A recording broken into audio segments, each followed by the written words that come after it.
Hello guys! Hello Capricorn! Welcome dito sa aking channel. Kapalaran 888 Capricorn. Alamin natin kung anong messages, vibration, gabay energy para sa inyong lahat. General, money, career, financial reading para sa lahat. Okay, Capricorn. Oh, 3 cards natin. Kumuha pa tayo ng isa. Okay, crown chakra. Same din to sa Taurus. Oh, 'di ba?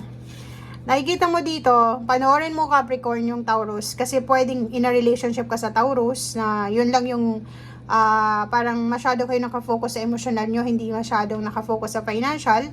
And dito nakikita natin, mayroon ditong Capricorn na gusto niyang magpakalayo-layo, 'di ba? Gusto niyang umalis sa kasalukuyan niyang situation.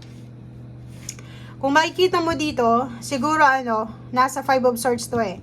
Medyo marami siyang mga internal battles. Defeated yung pakiramdam niya eh.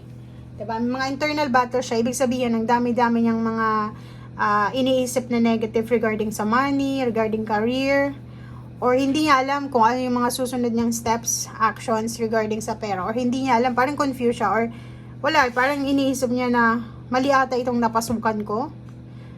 Mali ata itong ginagawa ko, nasa maling direksyon ata ako, parang ganun. So, comment down below if ito yung pakiramdam mo habang nanonood ka sa ngayon. And ito yung advice sa'yo ng barahan, number 6 and 7, sundin mo daw kasi magkasunod siya. Sinasabi ng barahan na third eye chakra. Okay, imulat mo ang mata mo. Okay, imulat mo ang mata mo, tumingin ka sa left, right, sa back mo, sa front mo. Tingnan mo yung paligid mo.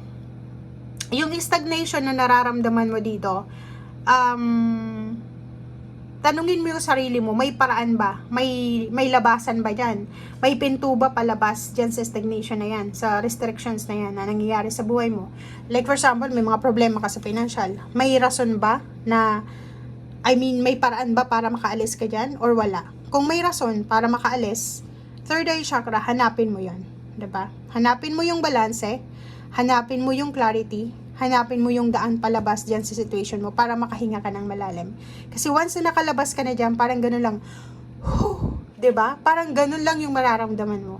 Diba? So, ngayon, siguro feeling mo suffocated ka. Diba?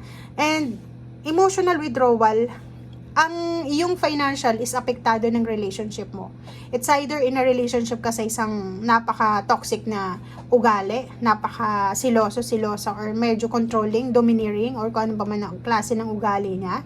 So, yung pera, yung daloy ng pera mo, yung daloy ng financial is apektado dahil sa association mo, sa commitment mo sa ibang tao, or dahil sa relationship mo. Okay? Kung naniniwala kayo, Capricorn, may mga relationship na after mong makipag-relationship sa taong to, bigla kang minalas. After mong makipag-relationship dito sa taong to, parang bumaba yung tingin mo sa sarili mo. Okay, so, kailangan mong maging aware this month ng February na hindi ka dapat masyadong emosyonal. Kailangan na gamitin mo yung isip at puso mo at the same time. Okay? Third eye chakra, alamin natin, di ba? Kasi nakikita mo naman na may problema sa financial, pero parang ini-ignore mo, dinideny mo, in denial ka. So, crown chakra, number 7, kailangan natin gamitin ang ating isip. Maging tuso ka sa usaping pera.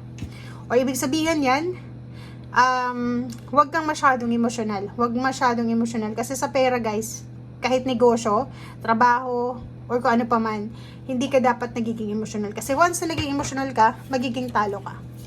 Okay? Madidefeat ka talaga. Pag puso yung pinairal mo, lalo na kung business yan, kung may business ka, 'di ba? Sa pamilya, walang pamilya pag business. 'Di ba? So, 5th chakra archangel Nandito si Archangel Gabriel. Invoke Archangel Gabriel this February. Okay, tawagin mo siya. Hanapin mo yung me time, emotional withdrawal, 'di ba? Yung katahimikan para makapag-pray ka, makapag self-reflect, makapag-meditate ka, makapag-pray. Yun yung pinaka-importante dito. Okay, friendship. So, nakikita ko sa'yo dito na pwedeng sa buwan ng February, kaibigan ang pwedeng masandalan mo in terms of money. Pwedeng yung mga kaibigan mo sila ay makakatulong sa'yo sa usaping pera. Okay.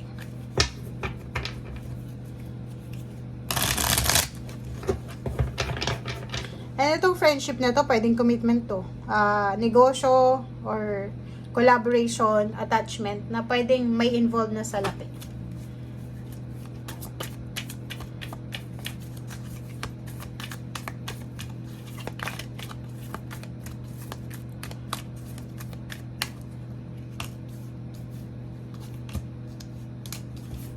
Okay.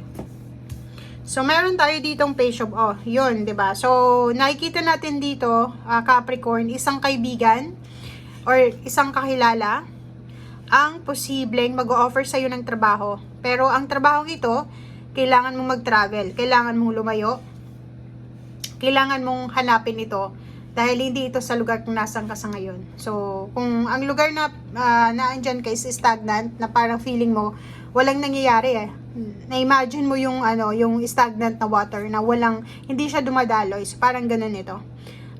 It's either kakilala, friendship, kapitbahay, pwedeng mag-offer to sa'yo ng work, pero kailangan mong umalis. Ang trabaho ito ay hindi dito or dyan sa lugar kung nasaan ka man sa ngayon. Malayo ito. So, kailangan mo mag-travel, kailangan mo hanapin yung balanse. Okay? And yun na nga, the Emperor, huwag tayong masyadong emotional. Timbangin mo yung situation. And Ace of Wands, kailangan mong maging excited. Kailangan mong maging passionate sa kung ano man itong i-offer sa'yo. It's either o-offeran ka ng free lodging, free transportation, free training, kung ano man itong i-offer sa'yo, sinasabi ng barahan na magiging excited ka. And kung halimbawa man sa ngayon na hindi ka pa excited sa ino-offer sa'yo, sabi ng baraha, be excited, be passionate, and be ready. Kasi eto na yung pwedeng magbigay sa'yo and the rest ng family mo ng financial success and emotional success. So, napaka-importante nito kasi kung makikita mo yung 6 of Swords, tapos 10 of Cups, may involved na family. So, kung ano man itong papasukin mo, trabaho man yan, negosyo, or kung ano pa man, hindi lang ikaw yung magbe-benefit dyan. Diba? So, marami kang taong matutulungan. Pwedeng yung magulang mo, kapatid mo, pamangkin, apo, kung may mga apo ka. So, pwede din na yung dream house mo, pwede mong maitayo, or pwede din na travel, or pwede din na negosyo. So, nakikita natin dito na maraming posibilidad ang pwedeng dumating sa'yo. Hindi ito sa future malapit na to. Malapit na. Pwedeng 1 year from now, kasi narito yung Ace of Wands Kailangan mo pa ng maybe small amount ng motivation, ng confidence para maabot mo to. So, parang abot kamay mo na siya, Capricorn. Okay? So, yan ang sinasabi ng baraha guys. Maraming salamat. Bye!